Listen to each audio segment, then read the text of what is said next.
तो सीबीएसई ने कर दिया धमाका, डेटशीट आ चुकी है और आप लोगों के पास 100 दिन का टाइम है। मतलब सीबीएसई ने अपने डेटशीट में लिखा है कि 110 दिन पहले हम डेटशीट दे रहे हैं। तो जितने भी बच्चे ऐसे हैं जिन्होंने क्लास 12th फिजिक्स में अभी तक कुछ नहीं पढ़ा या थोड़ा बहुता पढ़ा है, डर उन्हें लग रहा है और अब चाहते हैं कि हाँ यार, अब तो सीबीएसई ने भी क्या कहते हैं कि कन्फर्मेशन दे दिया, भाई इस दिन आपका पेपर होगा और पहला पेपर ही फिजिक्स का है अगर आपके पास फिजिकल एजुकेशन नहीं है। तो इस वीडियो में मैं आप लोगों को बताऊँगा कि कैसे आप लोग अपने लास्ट 100 डेज़, वैसे 100 डेज़ नहीं है यार, मैं अभी आपको सारी चीज़ें, सारी जो असलियत है वो बता दूँगा और फिर आप लोगों को खुद डिसाइड करना होगा कि हाँ यार, अब कैसे हमें मेहनत करनी है। मैं आपको इस वीडियो में एक बढ़िया वाली स्ट्रेटजी दूँगा, तो वीडियो को पूरा ज़रूर से देख लेना। देखो यार, सबसे पहले मैं आप लोगों को बता दूँ कि डेटशीट तो आ ही चुकी है और 110 दिन पहले जो है डेटशीट आ गई है, सीबीएसई का ये कहना है। चलो मान लेते हैं कि 100 दिन है, तो बहुत सारे बच्चे अभी भी ये सोच रहे हैं कि यार हमारे पास 100 दिन पड़े हुए हैं। भाई 100 दिन नहीं है आप लोगों के पास। प्री बोर्ड्स, कई स्कूल में प्री बोर्ड भी 2 होते हैं, प्री बोर्ड 1, प्री बोर्ड 2। जैसे कि मेरे पास ऑफलाइन में जो बच्चे आते हैं उनके 17 नवंबर से प्री बोर्ड फर्स्ट है और दिसंबर में प्री बोर्ड सेकंड है भाई साहब, तो 2 हो रहे हैं। तो ऐसे कई स्कूल्स हैं जिनमें हो सकते हैं और साथ में प्रैक्टिकल भी हैं। तो क्या यार प्री बोर्ड्स में टाइम वेस्ट नहीं होगा? ठीक है, 5 सब्जेक्ट हैं आपके और 11-12 दिन भी अगर लगते हैं, एक-एक छुट्टी भी अगर देते हैं, तो कहीं न कहीं आपके 20 से 22 दिन खराब होंगे दोनों प्री बोर्ड्स में, मेरा ये मानना है ना?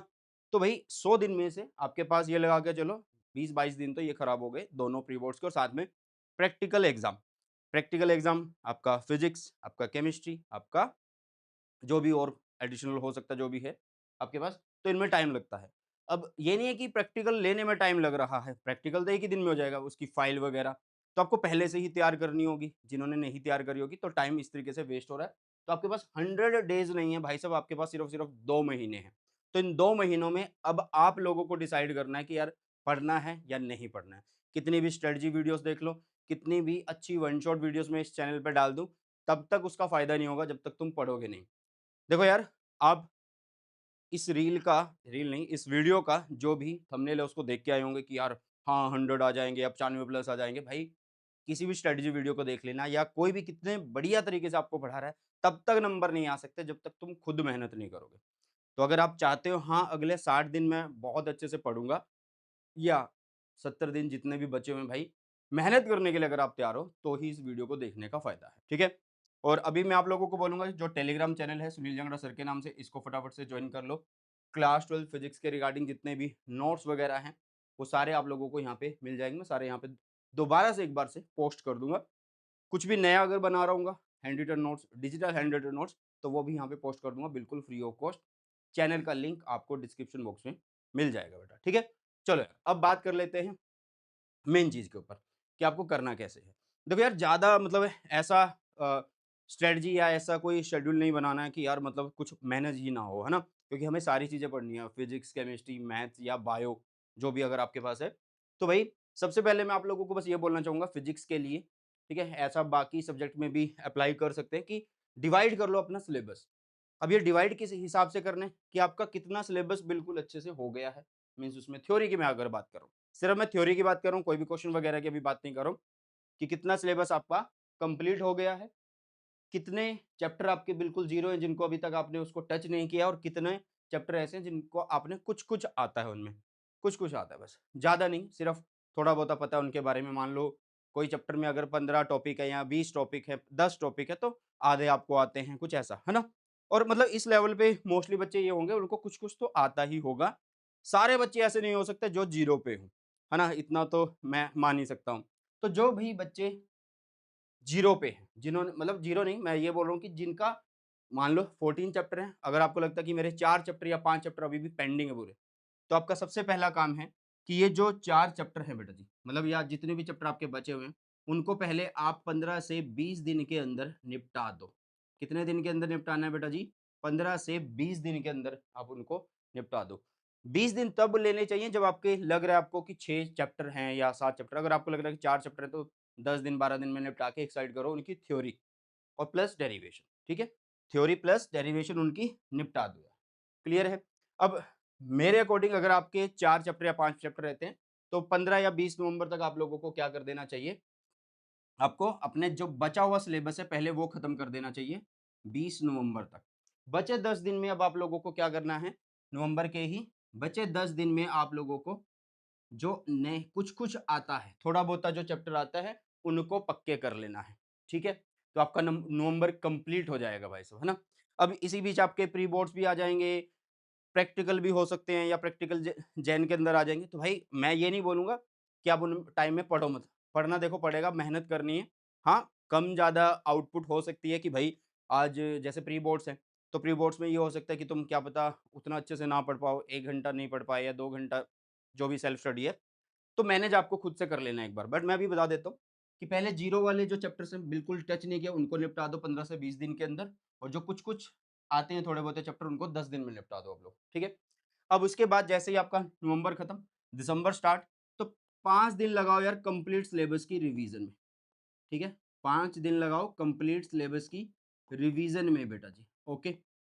5 दिन लगाने हैं आप लोगों को और कम से कम 5 इयर्स के पीवाईक्यू लगाओ, 5 इयर्स के पीवाईक्यू लगाओ बेटा जी, कंप्लीट सिलेबस के, जिसको लगाने में आपको मुश्किल से 15 डेज़ लगेंगे। कितने दिन लगेंगे भई?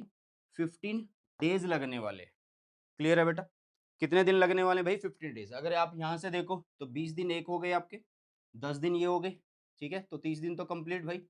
अब इन 30 दिन में 5 दिन रिवीजन भी कर रहे हो, 15 दिन ये लगा रहे हो, तो 20 दिन और 50 दिन तो आपने यूटिलाइज़ कर दिए, ठीक है? अब बचे 10 दिन, ठीक है? अब इन 10 दिन में आपको करना क्या है? देखो, आपकी थ्योरी और डेरिवेशन स्टार्टिंग में निपटा चुके हो, पीवाईक्यू निपटा चुके हो। अब एनसीईआरटी के क्वेश्चन सिर्फ एक बार देखने हैं। जब आप प्रीवियस ईयर कर लोगे ना भाई साहब, जब आप प्रीवियस ईयर कर लोगे तो मोस्टली क्वेश्चन आपके एनसीईआरटी के आपको लगेंगे यार ये तो मैंने कर रखे हैं, ठीक है? मैंने ये कर रखे हैं। तो इन 10 दिन में आपको इन सब चीज़ों को यूज़ करना है एंड एग्ज़ाम्पलर के जो एमसीक्यू हैं सिर्फ उनके ऊपर फोकस करना, फालतू को पढ़ने की ज़रूरत नहीं है बेटा जी, फालतू को पढ़ने की ज़रूरत नहीं है, ठीक है? तो 50 दिन ऐसे सॉरी 60 दिन ऐसे यूटिलाइज़ हो जाएँगे। अब इसके बाद सैंपल पेपर कब करने हैं? आपने पूरा सिलेबस कर लिया, आपने 5 इयर्स के प्रीवियस ईयर कर लिए, एनसीईआरटी के क्वेश्चन अब चेक हो गए हैं कि हाँ यार ये आते हैं, जो नहीं करा उसको कर लिया यार साथ में, ठीक है? और साथ में एग्ज़ाम्पलर के एमसीक्यू हर चैप्टर में यार 7-8 हैं, ज़्यादा नहीं है, मैंने ऑलरेडी करवा रखे हैं, इस चैनल के ऊपर प्लेलिस्ट है, उसको देख सकते हो आप लोग, ठीक है? अब बचे यार बाकी, ये जो 5 सैंपल पेपर है ये कब करें? अब यार जैसे हमने 60 दिन काउंट करे हैं, दिसंबर तक आपने ये सारी चीज़ें निपटा देनी है, ठीक है? बीच में आपके प्री बोर्ड्स वगैरह आ रहे होंगे, तो थोड़ा बहुता आप 1-2 दिन, 10 दिन आगे शिफ्ट हो सकते हैं, मतलब कई बच्चे 10 जनवरी तक कंप्लीट करेंगे। अब पेपर आपका 20 फरवरी को है, तो ये जो 5 सैंपल पेपर है भाई, घड़ी लगाओ, मतलब अलार्म लगाओ, सीधा कितने देर का भाई 3 घंटे का और सैंपल पेपर लेके बैठ जाओ। बहुत सैंपल पेपर है मार्केट के अंदर, मैं भी बता दूँगा आप लोगों को, बट एक सैंपल पेपर एक बार में जैसे पेपर देते हो वैसे। गैप में बैठना शुरू कर दो। आज एक सैंपल पेपर लगाया, तो वो कब लगाओगे? पूरा सिलेबस रिवाइज़ करके जब सब कुछ होगा तभी लगाओगे ना। ऐसे ही हफ्ते बाद दूसरा लगा लिया, ऐसे ही फिर जल्दी लगा लिया 5 दिन बाद। तो ऐसे करके आप अपने पेपर तक सारी चीज़ों को कवर कर सकते हैं बेटा जी। तो ऐसे पढ़ना चाहिए। अब यहाँ पे आपको ख़ास किन चीज़ों का ध्यान रखना है कि आपको इसी बीच फ़ोकस करना है 80-20 रूल के ऊपर, मतलब मोस्ट इम्पोर्टेंट जो टॉपिक्स हैं उनको तो छोड़ना नहीं है भाई, पी जाना है, चाहे तुम्हें समझ आए, चाहे नहीं आए, आपको रट जाना है। हाँ, पेपर मुश्किल आता है फिज़िक्स का, हर बार आता है और चांसेज़ हैं अब की बार भी आ जाए, पर कहीं न कहीं 1-2% ऐसा भी हो सकता है कि गैप अगर कम है, क्योंकि फिज़िकल एजुकेशन है या फिर पहला पेपर है तो उसकी वजह से ये भी लग सकता है कि मुश्किल है और दूसरी बात ये हो सकती है कि अगर फिज़िकल एजुकेशन को देखें उस हिसाब से तो 1 दिन का गैप मिल रहा है तो कहीं न कहीं थोड़ा-सा आसान भी हो सकता है। बट हमें मुश्किल के लिए ही तैयार रहना है बेटा जी, ठीक है? तो 80-20 रूल मतलब मोस्ट इम्पोर्टेंट टॉपिक्स के ऊपर सबसे ज़्यादा फ़ोकस करना है। कवर कैसे करें इन सब सारी चीज़ों को? भाई अभी के लिए सबसे बढ़िया तरीका सबसे मतलब जो आपको मतलब यार रिज़ल्ट देगा वो बढ़िया वाला तरीका है वन शॉट वीडियोज़। इसके अलावा कोई भी चारा आपके पास नहीं है अपने सिलेबस को जल्दी-जल्दी करने का। तो वन शॉट वीडियोज़ चैनल के ऊपर ऑलरेडी हैं। पुरानी भी देख सकते हैं, पिछले साल वाली, कोई दिक्कत नहीं है क्योंकि सिलेबस सेम था और प्रीवियस ईयर भी चैनल के ऊपर हैं बेटा जी। और साथ में बेटा जी आपको करना क्या है, अपनी जो कंसिस्टेंसी है भाई, उसको मेंटेन करना है। ये नहीं है कि आप लोग देखो कि आज वीडियो आई है, सर ने एक वीडियो बनाई, जोश आ गया और भाई चलो आज 2-3 दिन पढ़ते हैं, फिर से वही चीज़ आ गई। गैप आने शुरू हो गए अपनी पढ़ाई के अंदर, ऐसा नहीं होना चाहिए। अगर आपको फोड़ना है अपने बोर्ड एग्ज़ाम के अंदर और अब तो भाई सीबीएसई ने खुद डेट शीट दे ही दी है। अब तो आपको पता है कि इस दिन एग्ज़ाम है, तो फिर क्यों नहीं पढ़ रहे हो? क्यों माँ-बाप का पैसा वेस्ट कर रहे हो यार? तुम्हें पता है कि अगर मैं पढ़ूँगा नहीं तो फेल हो जाऊँगा, तुम्हारा टाइम वेस्ट होगा, माँ-बाप के पैसे वेस्ट होंगे, माँ-बाप के जो सपने हैं, वो स कैसे पूरे करोगे फिर? है ना? तो इसलिए पढ़ना स्टार्ट कर दो, सब चीज़ें आपके हाथ में हैं। हाँ, मेहनत करो, सब हो जाएगा। चलिए, तो मिलते हैं नई वीडियो में। सुबह टेक केयर। जय हिंद, वंदे मातरम।